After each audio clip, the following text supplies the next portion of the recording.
Bueno, José Miguel, una vez más estamos acá en lista de espera, este improbable podcast que sobrevive a pesar nuestro. ¿Cómo estás, José Miguel? Muy bien, el ciclo presidencial. Oye, sí, nos han llegado llamados, invitaciones. eh, Todo el mundo quiere saber qué se traen los candidatos. Así que bueno, la semana pasada eh, hablamos con el encargado programático de la candidata Matei, que llegó su ministro, el que dice su ministro Inspectore, ¿no? Sería, no sé, o quién sabe ahí, Manuel Inostroza o el que se esté, o uno de los que está en la pole position ahí para ministro. Y hoy tenemos una gran invitada. Yo creo que te toca presentarla a ti, José Miguel. Una gran invitada, una invitada de lujo, la habíamos querido invitar varias veces, pero justamente en este contexto de ciclo presidencial, lista de espera, presidential list, la pudimos tener entre nosotros. Así que redoble de tambores con nosotros la gran doctora Janet Vega, una gran salubrista, ha trabajado probablemente en varias de las partes fundamentales de nuestro sistema de salud, ex directora de FONASA, asesora, ha trabajado en organismos internacionales, así que bienvenida, doctora. Muchas gracias. Yo feliz de estar acá con ustedes, además grandes amigos. Oye, muchas gracias por venir, Janet. Cuéntame una cosa, a ver, ¿cuál es el diagnóstico de la situación? Porque yo así, abuelo de pájaro, estuve viendo un poco y conversamos el otro día con José Miguel, que nos da la idea de que salud un poco está postergada en esta elección. Pareciera ser que no es tema, que los temas son otros, son la economía, son quizás la delincuencia. Y por otro lado, que quizás como en ninguna otra elección, no hay tanta motivación de los políticos de hacer reformas de fondo. Es decir, como que parece que las reformas se han quedado un poco de lado y que ahora estamos más enfocados, no sé, quizás en las listas de espera, quizás en cosas que obviamente nadie está diciendo que no sean relevantes, pero que uno dice, mira, los problemas como de fondo del sistema no se resuelven necesariamente solo porque uno resuelva el problema de salud de una persona en puntual. Obviamente siguen llegando otros problemas y la idea siempre es solucionar los procesos, solucionar cómo se gestiona el sistema y no simplemente resolver un tema puntual como puede ser resolver una lista de espera de ahora. ¿Cómo ves tú la situación de la salud en esta campaña política y cuál es el diagnóstico de los problemas que tiene nuestro sistema? Bueno, evidentemente que en la campaña política hay urgencias que aparecen mucho más a la luz pública, como son todos los temas de economía y todos los temas de seguridad fundamentalmente. Pero en el caso nuestro, nuestra candidata, Janet, ha dicho claramente que ella tiene las prioridades que tienen que ver con crecimiento económico, seguridad, etcétera, que son las prioridades generales, pero su prioridad marcada desde el punto de vista sectorial es salud, efectivamente. La candidata tiene dos prioridades que ella dijo que son los ámbitos en los cuales necesita concentrarse. Uno es salud y el segundo es vivienda. Por lo tanto, efectivamente está presente claramente. Ahora, con respecto al diagnóstico, bueno, podemos hablar más en detalle del diagnóstico, pero fundamentalmente yo quiero como conversar qué es lo que es una reforma, digamos, porque una reforma, uno tiene la idea como de la gran reforma que se hizo el 2005 de auge, que es como la reforma, que uno arma una comisión, la prepara, la arma, etcétera. Pero la verdad es que nosotros, nuestra visión es que nosotros tenemos que hacer una, puedes llamarla reforma o un rediseño completo del sistema de salud o iniciar un proceso de rediseño completo del sistema de salud para que cumpla las funciones que tiene que cumplir un sistema de salud, que es básicamente ser capaces de dar atención de salud a tiempo y con calidad y con protección financiera. Y para poder hacer eso, hay distintos temas que forman este puzzle, que significa qué es lo que hacemos con nuestro sistema de salud. Y esos temas que forman este puzzle son los temas que nosotros tenemos identificados como prioritarios. Por cierto, el primer tema prioritario que hemos identificado como parte importante de este puzzle, que es un tema estructural, que tiene que ver con la lista de espera, que tiene que ver con muchas cosas, es tener una estrategia clara de atención primaria, que estamos llamando atención primaria universal. ¿Qué significa eso? Significa que la atención primaria cumpla de mejor manera su rol. Cosas que hay que hacer ahí, muchísimas. Entre otras cosas, dotar de la posibilidad de hacer diagnósticos, generar cambios para que enfermeras, tecnólogos médicos, etcétera, especializados puedan hacer procedimientos, asegurarse que efectivamente funcione rápidamente el envío, pero además de eso, asegurarse de que haya lo que se llama resolución efectiva, es decir, que las personas puedan resolver la mayoría de sus problemas en atención primaria. Porque además las listas de espera son en el fondo un síntoma de que el sistema no está funcionando. Entonces, ahí hay un primer tema. Hay un segundo tema, por cierto, que es el tema urgente, crítico, que es el que más se ve, que es resolver el tema de los tiempos de espera, y lo hemos llamado de tiempos de espera, tiempos de certeza. Ahí, por cierto, hay una primera etapa que es una etapa inicial como de shock, en que hay que sacar stock y luego generar de nuevo los mecanismos para que esto no vuelva a ocurrir como está ocurriendo. Parte de eso tenemos temas específicos que son críticos y esos temas específicos son salud mental, por cierto, todo lo que tiene que ver con la estrategia integral de cáncer y un tema que aparece en la mitad de las listas de espera, o sea, pero 500.000 personas en lista de espera por salud bucal. Y por lo tanto, ahí también tenemos estos tres ámbitos que podría decir uno que hay que ordenar. Hay habilitantes para que esto ocurra, por ejemplo, la transformación digital del sector, y hay cosas que van directo a las personas, como son tener un acceso a medicamentos de precio justo, y desde el punto de vista de protección financiera, disminuir el gasto de bolsillo de las familias, potenciando fuertemente y probablemente rediseñando un poco cómo se está pensando la modalidad de cobertura complementaria. Esa es la manera en la cual estamos armando el programa. Cuéntanos, Janet, ¿por qué ha sido tan rebelde el tema de las listas de espera? Porque uno dice, y acá uno entiende que siempre va a haber alguna lista de espera. O sea, que la lista de espera es la gestión de un flujo, que nadie puede promover, digamos, resolución inmediata, pero sabemos que hay personas que están esperando en promedio, corrígeme si me equivoco, pero 250 días por una consulta de un especialista. O sea, son tiempos, digamos, significativos, que sin entrar en populismo, uno dice, mira, uno deberíamos poder resolverle un poquito más rápido eso, ¿no? Entonces, ¿por qué ha sido tan rebelde este tema? ¿Qué es lo que ha fallado y qué cosa en concreto habría que cambiar para resolver esto en sus flujos? No solo en decir, mira, vamos a resolver el stock, como dices tú. Bueno, aquí hay temas que son estructurales y otros temas que son temas contingentes. Los temas contingentes que efectivamente se produjo un aumento importante del stock después de la pandemia y no hemos logrado llegar aún a sacar y a volver a lo que era previamente. Pero hay otro tema, que es un tema que es tema que se conversa siempre, que hay mucha ineficiencia en distintas partes del viaje del paciente, que es lo que estamos llamando.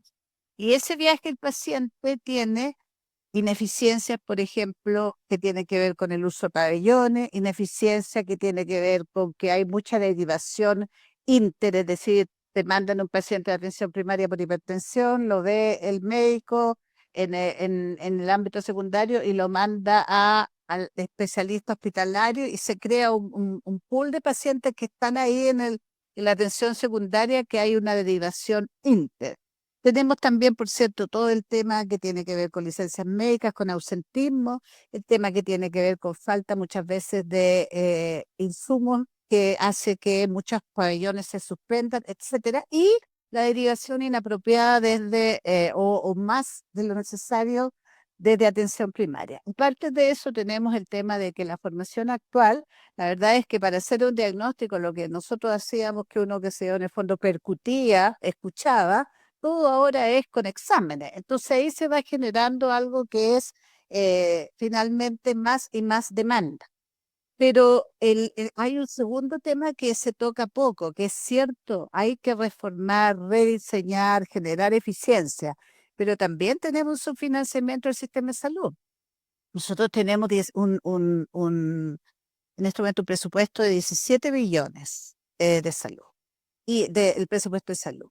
pero resulta que partimos siempre, o sea, el déficit estructural es de 2 billones y partimos siempre en el año y es un juego entre Hacienda y Salud, que es que todos sabemos que Salud va a sobrepasar el presupuesto asignado.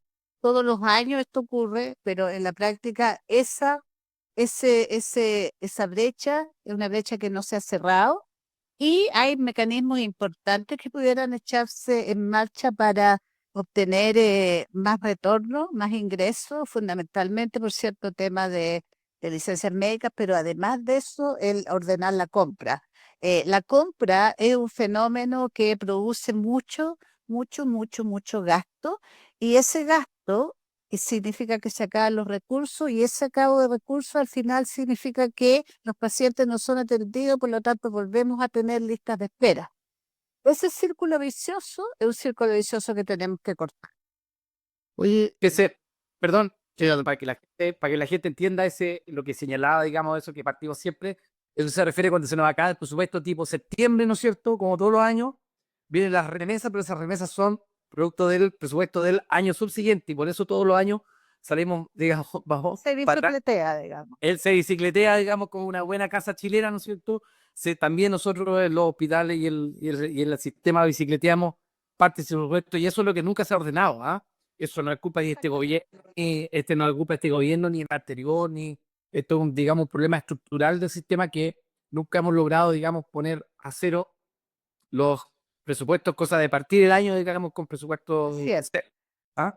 Ahora, eso, el ordenar el sistema, el rediseñar los PRAC, por ejemplo, que son estos programas de reforzamiento de atención primaria, que hay como 30, y en realidad se va 1.800.000.000 en PRAPs, que van además del per cápita a la atención primaria, pero de una manera totalmente desorganizada.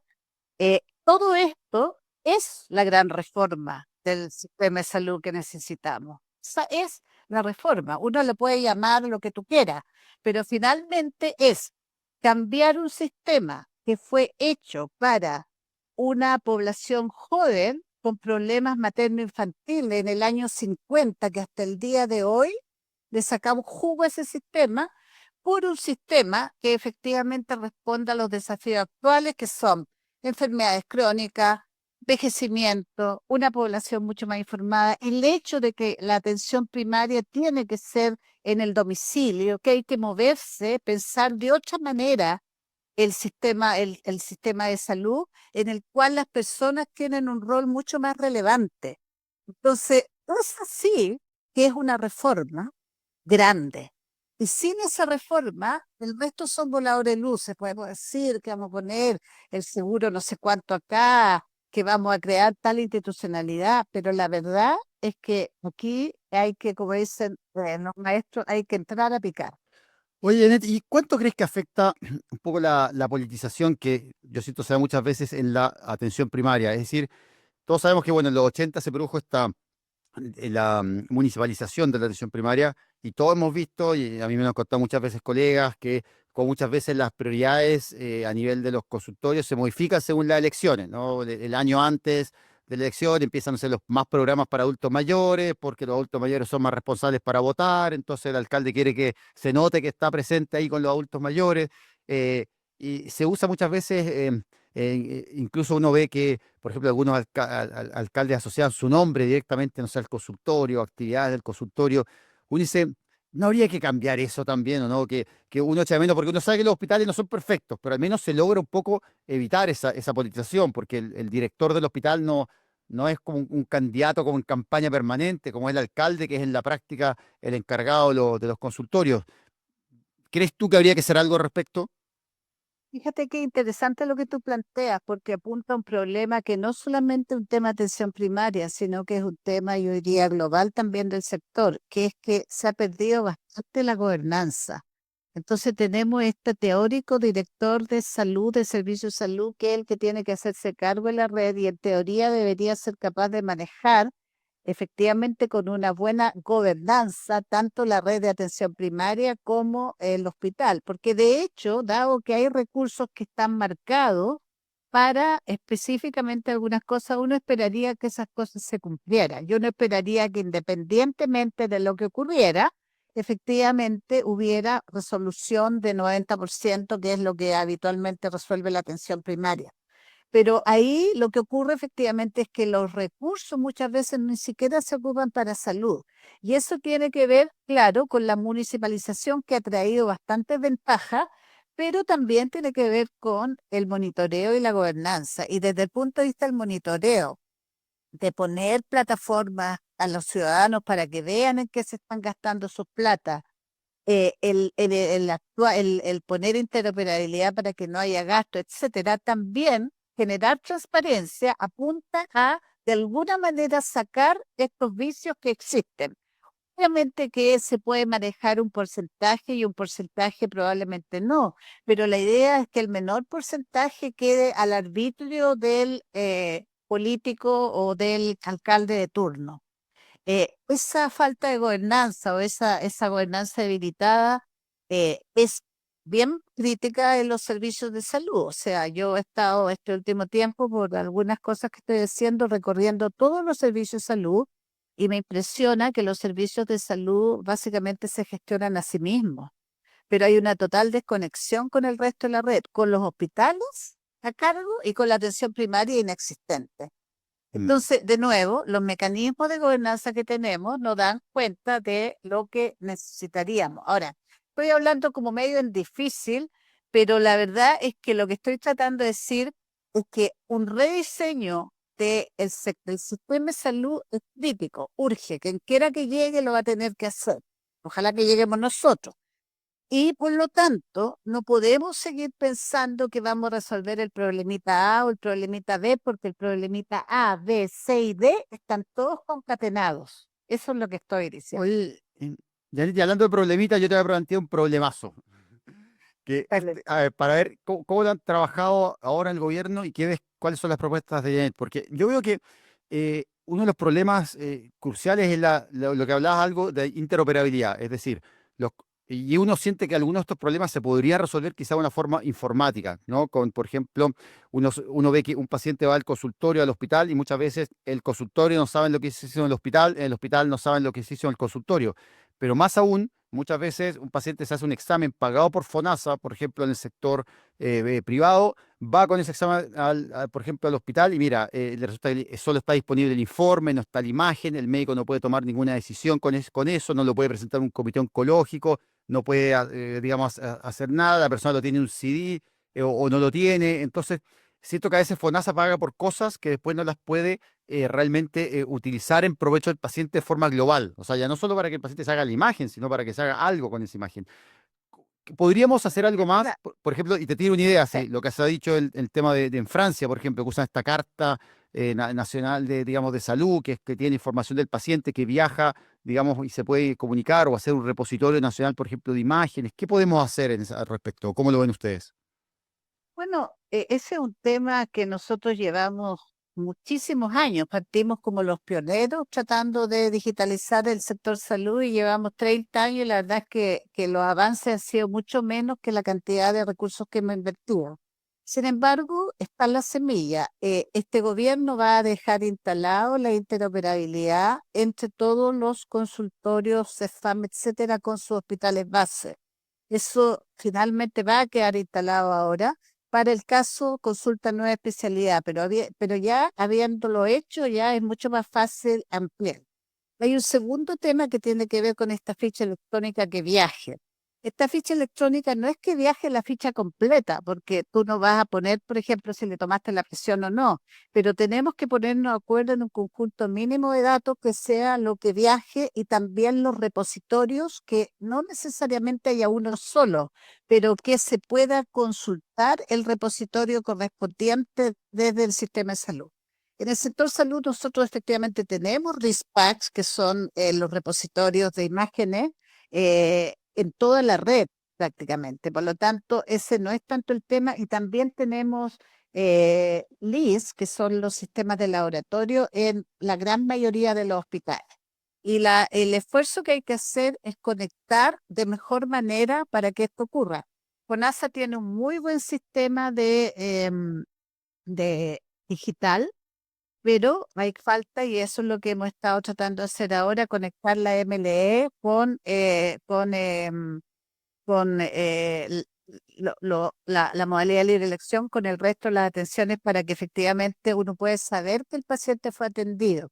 Ahora, aquí hay otra fábula, ¿no? Que es la fábula que te cuentan de que el sector privado está listo y esperando que le digan para poder hacerlo. Mira, yo tuve una reunión con la Asociación de Clínicas hace 2 meses atrás y les propuse que hiciéramos un piloto donde ellos quisieran y con quienes quisieran para integrar la red pública y privada, dado que ya tenemos integrado lo público.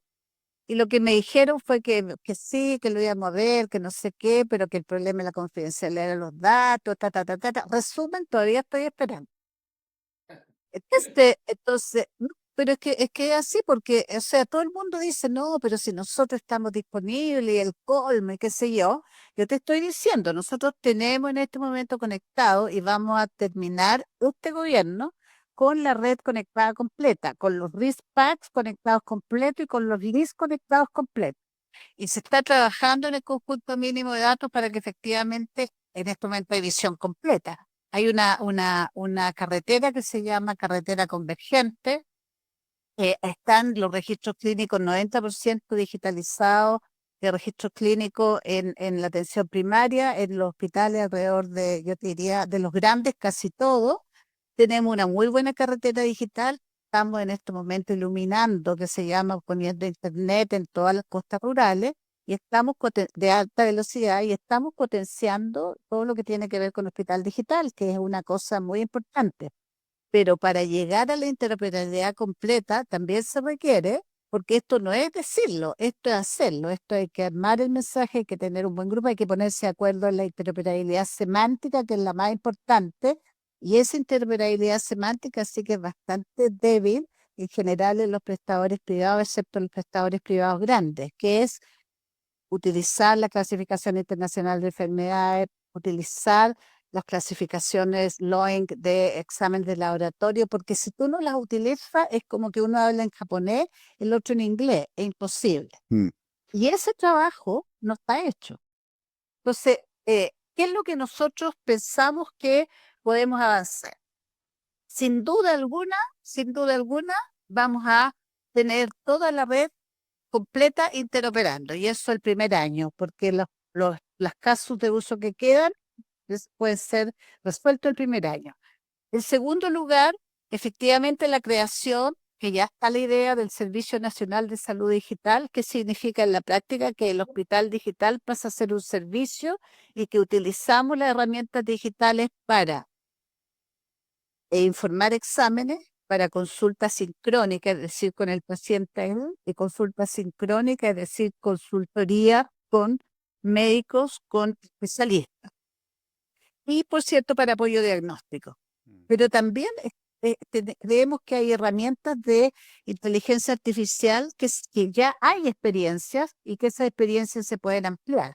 Hay experiencia en oftalmología, hay experiencia en diagnóstico de imágenes, hay experiencias en diagnóstico de ecografía, y eso se puede perfectamente ampliar para que sea un primer screening. Cuéntanos, Lo otro, por cierto, ¿sí? sí, Dale. una pregunta, Yanira, ahí que hay una cosa que tiene que ver también con la integración del sistema, que es la modalidad de cobertura complementaria. Sabemos que, en el fondo, la modalidad de cobertura complementaria es una forma de introducir en el sistema una mejor integración, porque al final va a permitir que FONASA, que pacientes de FONASA se puedan, digamos, resolver de una forma financiada, con un precio fijo, con un seguro que no discrimina por preexistencias, en el sector privado, en clínicas mejorando la cobertura, que hoy en día es de un 20, un 30%, probablemente un 70% en clínicas en convenio con FONASA. Entonces la pregunta es, ¿qué pasa ahí? Porque ha habido problema en esto, ¿no? Había mucho ímpetu, parecía que iba todo muy bien y se cayó la primera licitación, fue bien sorpresivo.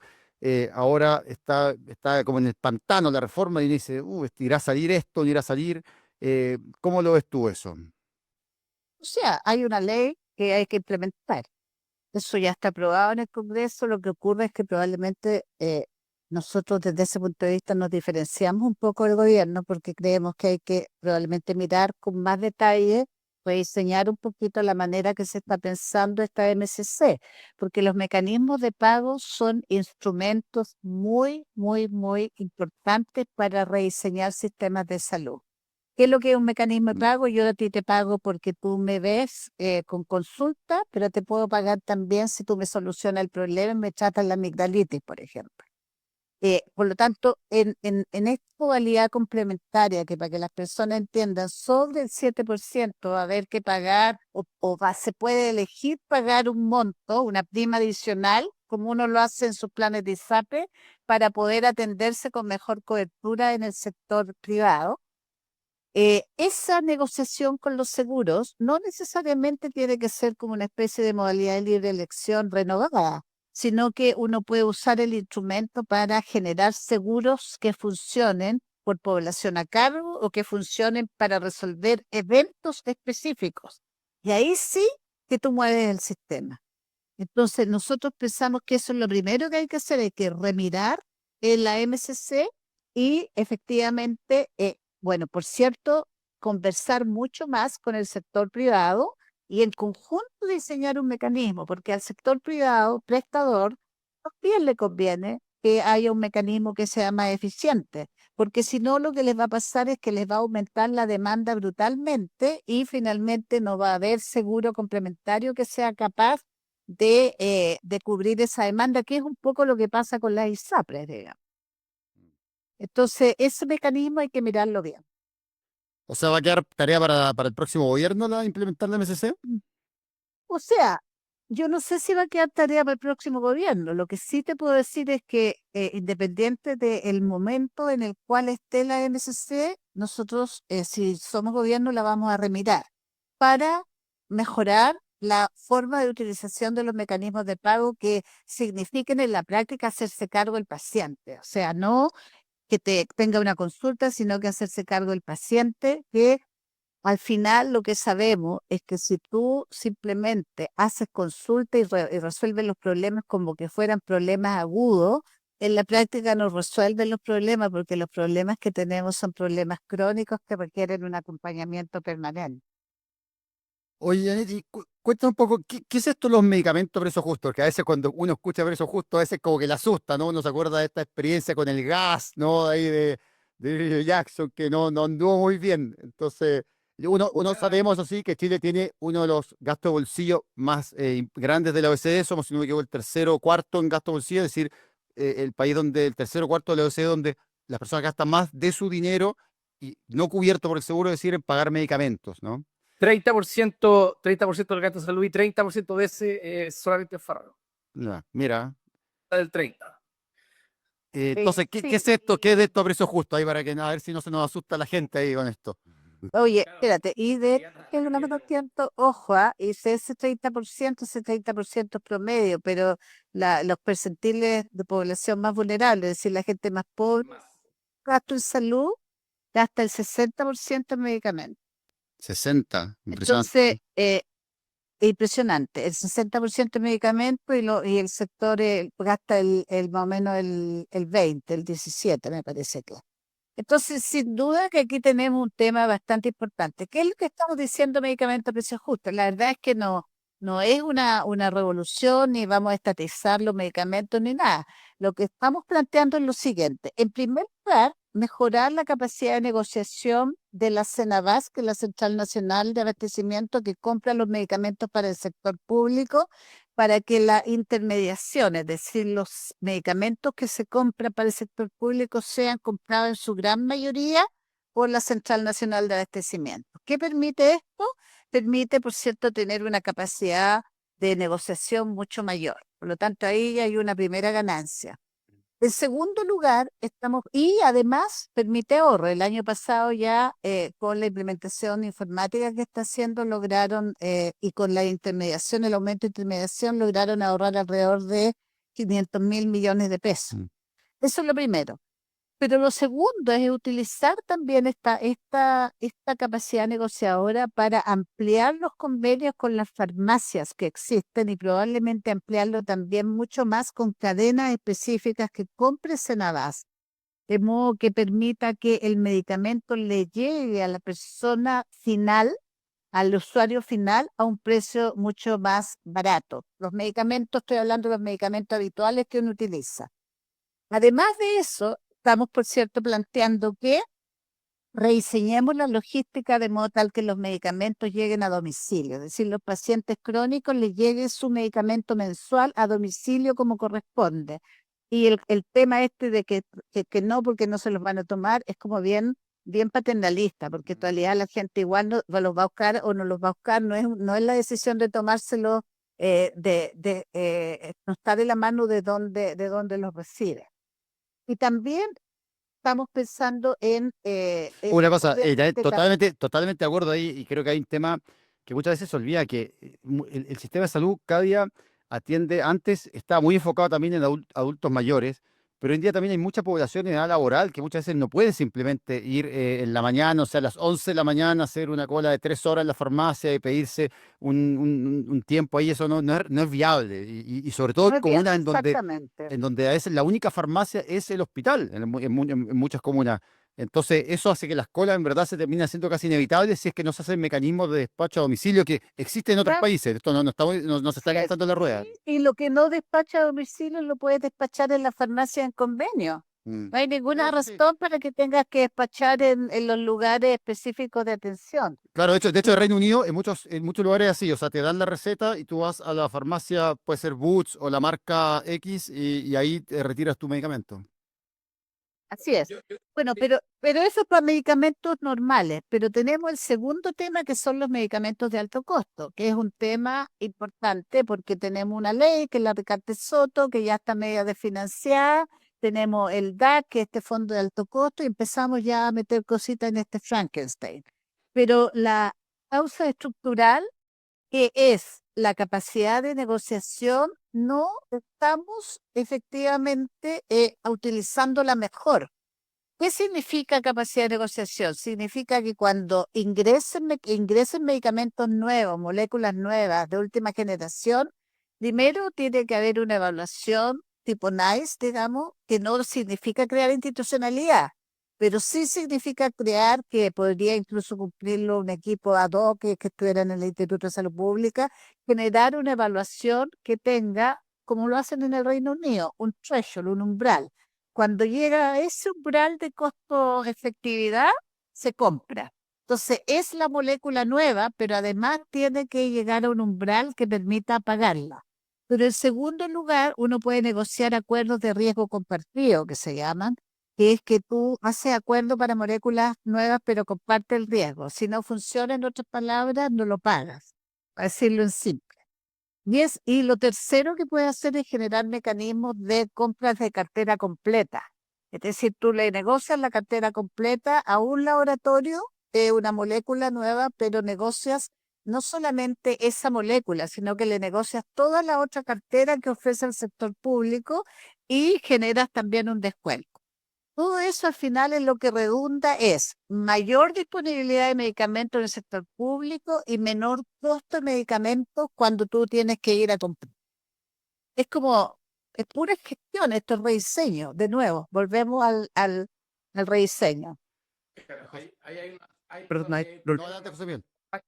sí, hay un problema que nos acompaña ahí que se llama Corte Suprema, digamos, Mm. que nos acompaña, digamos, estas gestiones, porque finalmente estos problemas se judicializan y se hace una interpretación que lamentablemente muchas veces no va, digamos, a lo que acorde los expertos. De hecho, hoy en día hay comités, digamos, para casos difíciles, casos de alto costo, que son expertos de renombrado nombre y dicen una cosa y finalmente la Corte Suprema termina diciendo otra. Entonces, creo que ese también es un problema que hay que incluir dentro de la base de solución del problema. Sí, yo quiero agregar un dato ahí, Janet. Realmente, sí, Una cosa, un dato ahí cortito, que el fondo, digamos, que destina FONASA, y corrígeme si estoy equivocado en esto, pero que yo estuve revisando datos que mostraron que se gastaba aproximadamente 5 veces más por paciente, en términos económicos, el fondo que usa FONASA para pagar las cosas que mandata la Corte, que la ley Ricarte Soto. Es decir, digamos, por así decir, la Corte Suprema es dinero a la vez, es mucho dinero que se está gastando en muy, muy pocas personas,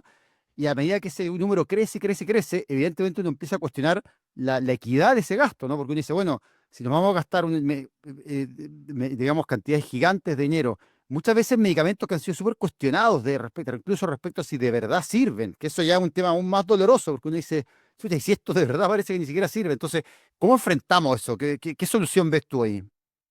Bueno, yo creo que en ese caso, dado que es un poder independiente el Estado, la única solución es generar un equipo de trabajo en conjunto con ellos, digamos, porque tiene que haber algún tipo de evaluación técnica, o sea, nos pasan cosas tales como que efectivamente la Corte Suprema nos obliga a comprar medicamentos que sabemos que no hay evidencia que sirven y que además cuestan, no es que cuestan 1.000 millones en un paciente. Entonces tú te tienes 50 pacientes y te comiste todo de cartesoto. Y eso es un problema que ya es un problema entre poderes. Solamente es posible discutirlo ya a nivel ejecutivo, judicial, como un tema de fondo. Muy similar a lo que pasó cuando se empezaron a judicializar las fallos contra la ISAPRE o los fallos por no cobertura. Eh, y claro, y ahí lo que uno se pregunta es cuál es el ente, porque entendemos, la Corte Suprema lo hace con la mejor intención, con la idea de que hay que salvar la vida del paciente, pero el tema de que si efectivamente lo que se está aprobando sirve, sobre todo con moléculas nuevas, no es tan claro muchas veces.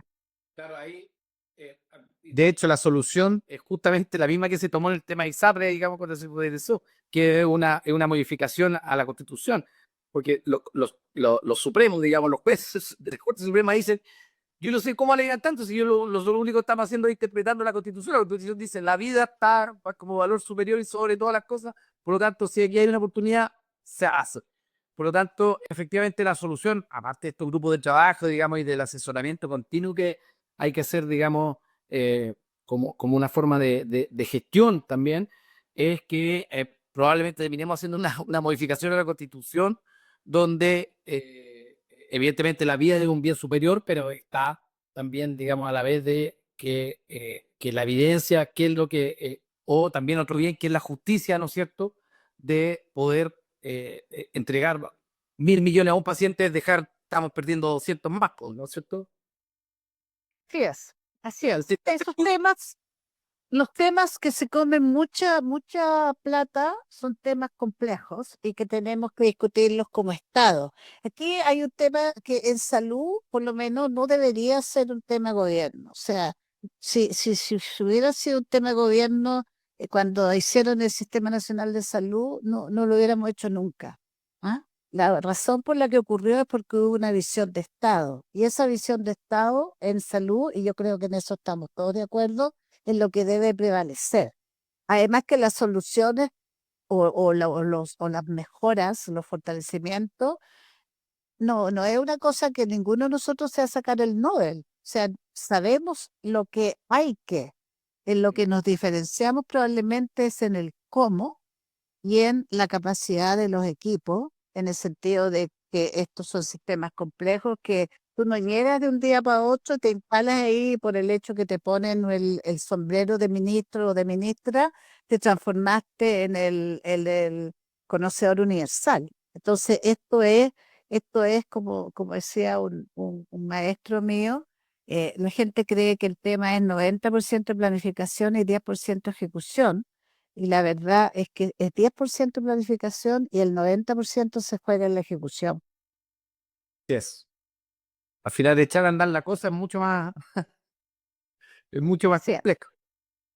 Sí. Ya, claro, para, porque tienes temas gremiales, tienes temas de resistencia al cambio importante, y la resistencia al cambio, la única manera de afrontarla es entender qué es lo que siente el otro que está perdiendo, porque tú eres una amenaza, tu cambio trae una amenaza. Entonces, no son temas tan simples, no es que voy a echar a la mitad de la gente, probablemente hay que sacar personas que no están cumpliendo el rol, hay que mirar efectivamente muchas cosas, estatuto administrativo, etcétera.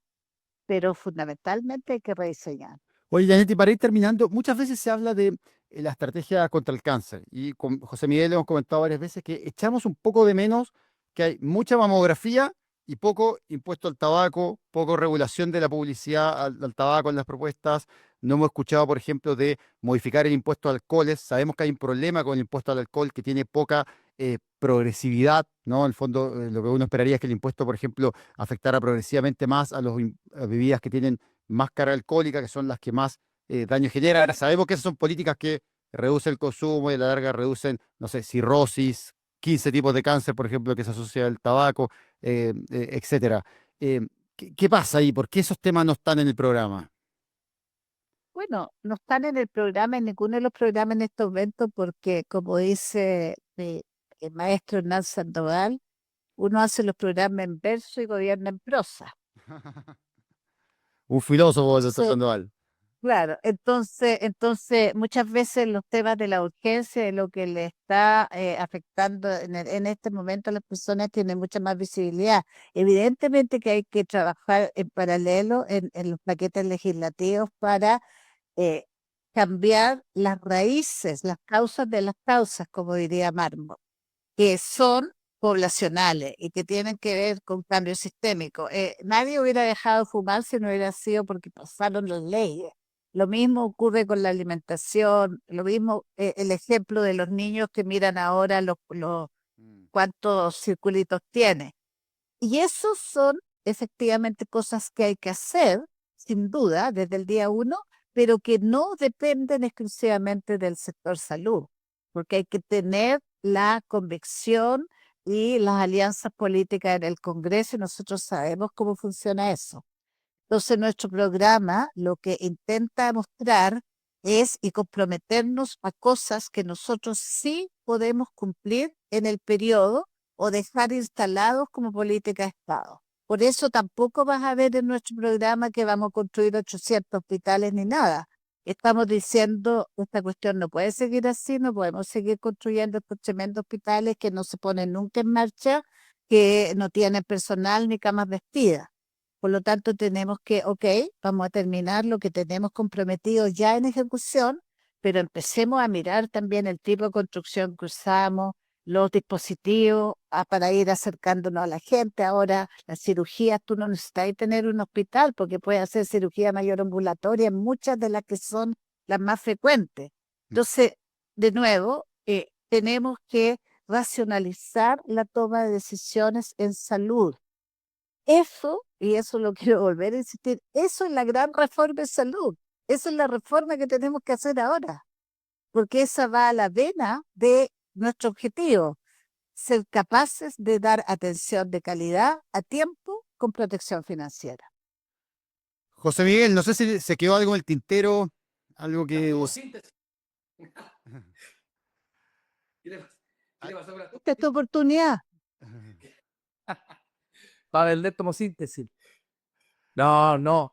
No, yo creo que, bueno, efectivamente, creo que hay un rasgo de responsabilidad, digamos, en la propuesta, pero efectivamente hacíamos el análisis con Juan Carlos hace un par de días. El plan de gobierno del presidente actual, digamos, llevaba temas que eran, nosotros ya decimos, profundos, estructurales, las causas de las causas, digamos, y pareciera que este es más pragmático, por decirlo de alguna forma, digamos, eh, que evidentemente orienta a resolver estas cosas, pero que también, evidentemente, siempre el salubrismo, ¿no es cierto?, hecha de menos. Eso bueno, como mi- O sea, sin duda que tenemos que avanzar en estructura y tenemos que avanzar en ley, etcétera, entendiendo que no estamos en un escenario de lo mejor. O sea, ¿qué es lo que ocurre? Tú ves lo que ha ocurrido, digamos, el mismo ejemplo del presidente Boric y el gobierno, que realmente habían ambiciones muy grandes. La reforma pensada no se pudo hacer. No es que lo hubiera abandonado, es que simplemente era imposible. Entonces también va a depender un poco cuán estructural podamos ir si es que, claro, si tenemos un Congreso a favor y ganamos, obviamente que tú puedes avanzar mucho más y controlar los díscolos, digamos. O sea, tienen que pasar todas esas cosas para poder avanzar en reformas estructurales, pero sí hay que hacer el intento de avanzar lo más posible, sin duda, sin duda. Pero también hay mecanismos que tienen que ver con cambiar la manera y con la gestión de cambio que se puede hacer con publicidad, con uso de redes sociales, con ejemplos, con los colegios, con otros sectores también cambian. O sea, todo el mundo está consciente del cambio climático en este país, los niños sobre todo. Los niños ya tienen mucha más conciencia de los alimentos, qué sé yo, y no necesariamente todo va por el ámbito legislativo. No, y ojo ahí, yo quiero para ir cerrando, concordar que hay una cosa importante que la MSC, de cómo se implemente eso va a ser clave. Y yo creo que en el futuro van a decir, oye, ojo con esta ley, generó un impacto muy importante, no lo vimos en ese momento. Yo creo que, y eso pasa con mucho con alguna Puede, reforma en salud. puede ser un líder muy importante. Ese es mi tema, o sea, esa es mi discusión permanente. eh, es una herramienta tan, tan poderosa que hay que usarla bien. Sí. Es que sobrevive. No, si es que va a sobrevivir, si va a sobrevivir porque como te vuelvo a decir en ley, lo que pasa es que las cosas para hacerlas, tú tienes que tener un mínimo de consenso social y de nuevo, no puedes tener ganadores totales y perdedores totales, o sea, hay que buscar un equilibrio que ojalá todos ganen por igual o pierdan por igual. No, Sí, no, digo que sí sobreviví porque hay una corriente, digamos, en paralelo que orienta el problema del financiamiento por otro lado. Dice, ¿a qué MSC como seguro único? No, vámonos con el plan único de salud y que la gente elija dónde poner su platita. Si quiere que FONASA Claro. o quiere que la ISAPRE Pero, también. sí, pero esa corriente es una corriente añeja, pues, una corriente que lleva 20 años diciendo lo mismo. Además, no mira la evidencia, dice que hay seguro. No, que no mira la evidencia mundial que hay que este tipo de acuerdos de multiseguros no funciona, que proponen un pool, que un pool entre ellos nomás. Entonces, y que además, vuelvo a insistir, llevan 20 años con la misma cantinela y la repiten y la repiten y la repiten. Es como que nosotros siguiéramos con la cantinela que vamos a estatizar y vamos a desmunicipalizar. O sea, es no entender nada del escenario en el que estamos, obvio. Po. Hoy el Y palo acá, hoy Nostroza le va a dar un infarto acá. Yo creo que va a escuchar esto. pero es cierto, pero es cierto. Oye, en todo caso, La misma cuestión, arman una comisión en el Congreso, lo mismo. Hacen estos encuentros, qué sé yo, con las universidades que piensan lo mismo, lo mismo. Entonces es como claro, entre un grupo pequeño que no son la mayoría, no son la mayoría. Si fuera la mayoría, se hubieran aprovechado, esas leyes se hubieran mm, efectivamente aprobado, y más que no son la mayoría, no tienen la evidencia. La evidencia es brutal. Tú, Juan Carlos, conoces la evidencia, tú, José Miguel, también.